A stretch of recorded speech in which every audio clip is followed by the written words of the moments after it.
Budget पे बात करने के लिए हमारे साथ हैं डिपार्टमेंट ऑफ इकोनॉमिक अफेयर्स के सेक्रेटरी अजय सेठ सर और डिपार्टमेंट ऑफ फाइनेंशियल सर्विसेज के secretary M Nagaraju sir. Ajay Seth sir, शुरुआत में आपसे करना चाहूँगा। सर, मिडिल क्लास को आपने उम्मीद से ज़्यादा दे दी है। 12 लाख तक आपको कोई टैक्स नहीं देना, 1 करोड़ लोग इस होगा कि जिनको जीरो टैक्स देना पड़ेगा। तो सर, जो कंजम्पशन स्लो डाउन हो रहा था उसको एक बड़ा बूस्ट मिलेगा? मैं उम्मीद करता हूँ इसमें आपकी कोई आपत्ति नहीं है। नहीं, बिल्कुल नहीं है सर। देखिए, ये जो माननीय वित्त मंत्री जी ने कहा और माननीय प्रधानमंत्री जी ने कहा कि government response to the people what the economy, और जो इकॉनमी की जो ज़रूरतें हैं और लोगों की जो आशाएं हैं, सरकार उस पर रिस्पॉन्ड करती है। इस समय ये बड़ा उचित समझा गया कि जो income tax, personal income tax के ऊपर एक रीस्ट्रक्चरिंग होनी चाहिए। इफ़ेक्टिव टैक्स रेट जो है वो स्लैब के साथ चेंज होने चाहिए, और साथ ही साथ जो 1 लाख तक के इनकम वाले, सैलरी वाले जो लोग हैं, उनके लिए एक विशेष रियायत होनी चाहिए। तो सब कुछ मिला के जो है वो आज अनाउंस हुआ है, और ये उम्मीद करते हैं कि इसका लोग सदुपयोग करेंगे। लेकिन क्या करेंगे, वो कंज्यूम करेंगे या कुछ चीज़ें खरीदेंगे या फिर वो कहीं सेविंग करेंगे या इन्वेस्ट करेंगे, अपने घर में लगाएंगे, ये उनके डिसीजंस हैं। सरकार का ये उद्देश्य था कि जो मिडिल क्लास है उनके पास उन पर टैक्स का कम हो। तो sir, Nagaraju sir, PSU banks और प्राइवेट बैंक्स के लिए थोड़ा आसान होगा डिपॉजिट ग्रोथ बढ़ाना? हाँ, दोनों में एक है इनकम टैक्स रिलीफ मिला और एक है सीनियर सिटीजन के लिए रिलीफ मिला। दोनों मिलके शायद डिपॉजिट्स इंक्रीज हो सकता है। तो जो कंपटीशन जो प्राइवेट और पीएसयू बैंक्स में बढ़ रहा है उसमें दोनों को शेयर मिल जाएगा? हाँ, नेचुरली दोनों मिलेगा। इसलिए बैंकिंग व्यवस्था के लिए अच्छा है income tax relief. People can invest also, so and of course consumption is there, that is also good. Ajay sir, जो 11.22 लाख का जो कैपिटल एक्सपेंडिचर रखा गया है सर, पिछले साल हमने 11.11 लाख रखा था। तो ऐसे में क्या लग रहा है कि सर, जो गवर्नमेंट का कैपिटल एक्सपेंडिचर है उसका एपिटाइट अब थोड़ा स्लो डाउन हो रहा है, या अब इतना ही एपिटाइट है, प्राइवेट इन्वेस्टमेंट बढ़ेगा तभी ग्रोथ को रफ्तार मिल पाएगी? देखिए, हमारी जो ज़रूरतें हैं उसके लिए दोनों चीज़ उसके दोनों ही हमारे पास होना चाहिए कि सरकार की तरफ से भी पूरा इन्वेस्टमेंट हो और प्राइवेट सेक्टर का भी हो। आपको ध्यान हो, पिछले बजट में माननीय वित्त मंत्री जी ने अपने भाषण में ही कहा था कि हम अब जीडीपी के 3% से ज़्यादा भारत सरकार डायरेक्ट खर्च कर रही है कैपिटल एक्सपेंडिचर। तो उम्मीद थी कि स्टेट भी उसी मात्रा में करेंगे, उम्मीद है कि प्राइवेट सेक्टर भी लगभग इंफ्रास्ट्रक्चर में उसी मात्रा में करेगा। लेकिन अगर आप देखें कि भारत सरकार का जो इफेक्टिव कैपिटल एक्सपेंडिचर है, क्योंकि भारत सरकार एक बड़ी राशि राज्यों को देती है उनके कैपिटल एक्सपेंडिचर के लिए, जैसे इस बजट में जल जीवन मिशन की बात है, तो भारत सरकार से ग्रांट जाती है, वहाँ पे कैपिटल एसेट बनता है, उसे आप शामिल करने लगभग 15.5 लाख करोड़ का बजट है, जो इस साल की आरी के मुकाबले में 20% ज़्यादा है, और वो इकॉनमी का 4.3% है। तो इस लेवल पे ले जाके, जहाँ पर हम बात कर रहे हैं कि फिस्कल डेफिसिट 4.4 की है, तो वो अनलिमिटेड नहीं है, ये उस लेवल पे पहुंचा है जहां पर हमें रिलेटिव टू जीडीपी हमें उसे मेंटेन करना है। और इस बजट में मुझे इस बात का एक सेटिस्फेक्शन है कि ये नंबर्स के द्वारा उसे एक मेंटेन किया जा सका कि हाई कैपिटल एक्सपेंडिचर भी हो साथ। सर, लेकिन दूसरी तरफ हम देख रहे थे कि रेलवे के अंदर एक बड़ा बूस्ट मिलेगा, लेकिन फ्लैट काइंड ऑफ एलोकेशन है सर। या ये समझे कि जो ट्रेडिशनल जो वेज हैं कैपिटल एक्सपेंडिचर के, वो उसमें काफ़ी काम हो गया है। अब नई टेक्नोलॉजी, नए R&D, इन पे खर्च करना होगा, तभी हम बाकी देशों के मुकाबले कम्पीट कर पाएंगे।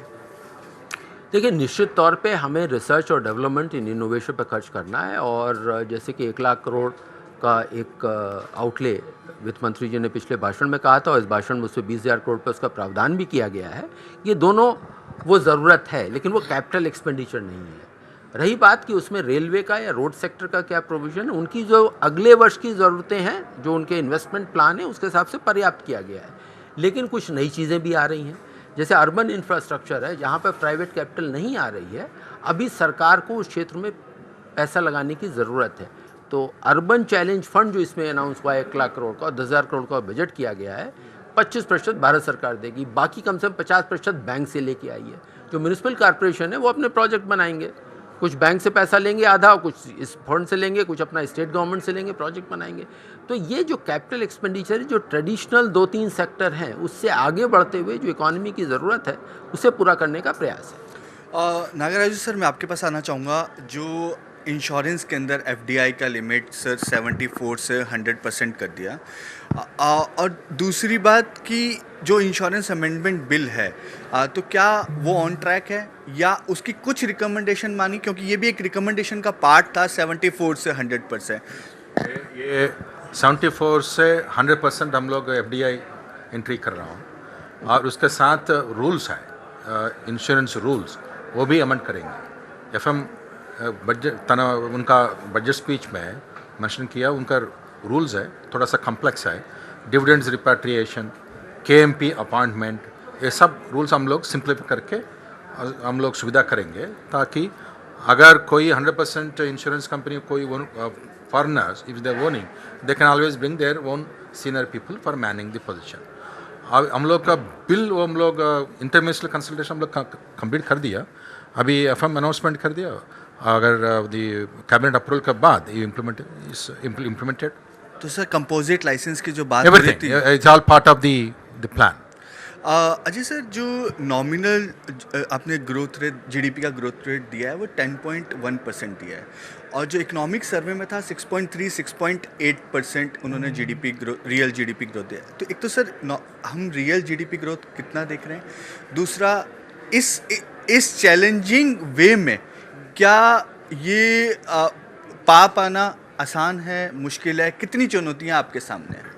देखिए, जो इकोनॉमिक सर्वे में जो जीडीपी का आंकड़ा दिया गया है वो रियल ग्रोथ है कांस्टेंट प्राइसेस पे 6.3 से 6.8% के बीच में, और बड़ा ही रीजनेबल प्रैक्टिकल रेंज का करा गया है। और जो बजट के जो नंबर हैं उसके लिए नॉमिनल ग्रोथ रेट की ज़रूरत पड़ती है, तो वो 0.1-0.2 के का अंदाज़ा है कि वहाँ तक हम लोग पहुँचेंगे। तो इसमें इम्प्लाइड है कि जो हमारा डिफ्लेटर है वो करीब 3.5-4% के करीब आ रहा है वहाँ पर। और ये बजट का जो एस्टिमेट होता है, लेकिन इस समय एक these are the best estimate which we one could have made and, लेकिन जो एजम्पशंस हमारे हैं इकोनॉमिक सर्वे में और बजट मेकिंग एक्सरसाइज में भी, दोनों में हमारे हिसाब से वो रीजनेबल एजम्पशन है, थोड़ा सा कंजर्वेटिव साइड में है, लेकिन ऐसा ही बजट बनाते समय इस बात का ध्यान रखें। सर, इसको किस तरीके से देखें? इस तरीके से देखें कि पूरी दुनिया में इतनी अनसर्टेनिटी है, उसके बावजूद हम 6.3 से 6.8% ग्रोथ कर रहे हैं, या हम पहले 7% से ऊपर ग्रोथ कर रहे थे लेकिन अब 6.8 पे हैं? देखिए, इसमें आप जो रेंज कहा है 6.3 से 6.8, इसमें काफ़ी सारी चीज़ें जो हैं वो हमारे कंट्रोल में है, मतलब डोमेस्टिक फैक्टर्स हैं। तो डोमेस्टिक फैक्टर्स में हम उसे या तो कंट्रोल तो सारी चीज़ें नहीं कर सकते, लेकिन उन्हें इन्फ्लुएंस कर सकते हैं सरकार की पॉलिसी के द्वारा, अपने रेगुलेशन को कम करके। तो इस बजट में प्रयास रहा है और पूरे वर्ष भर में सरकार का प्रयास रहेगा कि हमारे जो डोमेस्टिक फैक्टर जिसे हम सपोर्ट कर सकते हैं या उन इन्फ्लुएंस करते हैं, इसलिए करें कि हम अपर बैंड की तरफ रहें। लेकिन कुछ चीज़ें ऐसे जो इंडियन इकोनॉमी से बाहर की हैं। ग्लोबल पोजीशन क्या है, पूरे विश्व में एक जो ग्रोथ रेट है थोड़ी मॉडरेट चल रही है, और अगले 2-3 सालों में यही उम्मीद है कि वो मॉडरेट रहेगी। तो वो एक कैसे कहते हैं कि वो एक विपरीत हवा है, और हम कह रहे हैं कि हमारे पक्ष में मतलब जो एक हेडविंड और टेलविंड की जो बात होती है उसको ध्यान में रखें। तो ये जो आंकड़ा आ रहा है 6.8 का, वो एक रीज़नेबल नंबर है और अचीवेबल नंबर है। सर, डीपम ने सर एक ड्राफ्ट कैबिनेट नोट निकाला था कि जो बैंक्स और इंश्योरेंस कंपनीज में स्टेक सेल के लिए, सर आप लोगों ने भी उस चीज़ को अप्रूव किया। तो सर कब तक, क्या 2026 ही हम टारगेट रखें या उससे पहले भी हम बड़ा हिस्सा एक we have requested DIPAM to do the OFS, LIC as well as other 5 banks. We have given to them, and we will do as the market develops. We'll be able to do that. The process already started, and we expect during this financial year they will be completed. Sir, एक इस budget में हम उम्मीद कर रहे थे कि जिस तरीके से आपने sir last time green transition और ग्रीन टैक्सोनॉमी की बात करी थी, उस पे कुछ कमेंट सरकार की तरफ से आएगा? क्या स्टेटस है सर? कब तक हम कब तक हम चलते हुए दिखाई देंगे? देखिए, पिछले कुछ महीनों में स्टील मिनिस्ट्री ने ग्रीन स्टील की अपने टैक्सोनॉमी को जारी किया है, और जो पूरी इकॉनमी वाइड ग्रीन टैक्सोनॉमी की, तो उसके लिए कमेटी बनी है, और कमेटी की बल्कि सब कमेटी है, अपना हर सेक्टर के लिए कमेटी है जिस पे काम चल रहा है, और उसका एक कॉन्सेप्ट पेपर बना के वो इंटर मिनिस्ट्रियल कंसल्टेशन उसका पूरा हो गया है। तो अब वो मार्केट मतलब पब्लिक कंसल्टेशन के लिए अब वो बाहर आएगा। जैसे कॉम्प्लेक्स एक्सरसाइज, क्योंकि हमें अपना खुद का रास्ता बनाना है, हम किसी दूसरे देश की टैक्सोनॉमी लेके अपने देश में नहीं लगा सकते। सर क्रिप्टो पे सर क्या अपडेट है सर? कब तक? क्योंकि सर एक जब यूएस के अंदर ट्रांजिशन हुआ तो वहाँ पे काफ़ी ऑप्टिमिस्टिक है सर क्रिप्टो को लेकर। सो इंडिया का क्या आउटलुक रहेगा? कब तक हम डिस्कशन पेपर देखेंगे सर? देखिए, ये विषय आज के बजट का विषय नहीं है, एक्सेप्ट कि एक बिंदु वहाँ पर आया है कि इंफॉर्मेशन शेयरिंग की बात है, तो आप शायद उसके जरिए मतलब समझना, मतलब हमारे आपके दर्शक ये समझना चाहेंगे क्रिप्टो की, जैसा हम कहते आए हैं, और ये खाली हम अपने देश में एक पॉलिसी नहीं बना सकते हैं, क्योंकि एक ऐसा एसेट है जो बॉर्डर्स को नहीं मानता है, और इसमें जो अलग अलग जुरिस्डिक्शंस हैं उनके अपने विचार बदल रहे हैं, कुछ नए आइडिया आ रहे हैं, पुराने आइडिया बंद हो रहे हैं। तो हमारा भी प्रयास है कि एक बड़ा ही शिफ्टिंग एनवायरनमेंट है उसे समझते हुए एक डिस्कशन पेपर लाएं, और हमारा प्रयास है कि जितना जल्दी आ सके वो डिस्कशन पेपर। सर यूलिप या ये कहें कि सर जो केसीसी में आपने सर लिमिट बढ़ाई है, काफ़ी सालों बाद सर ये लिमिट बढ़ी है, सर कितना फॉरगॉन होगा और कितना फ़ायदा किसानों को इसका होगा? We are expecting about 26,000 crores. Additional budgetary support will be required for giving the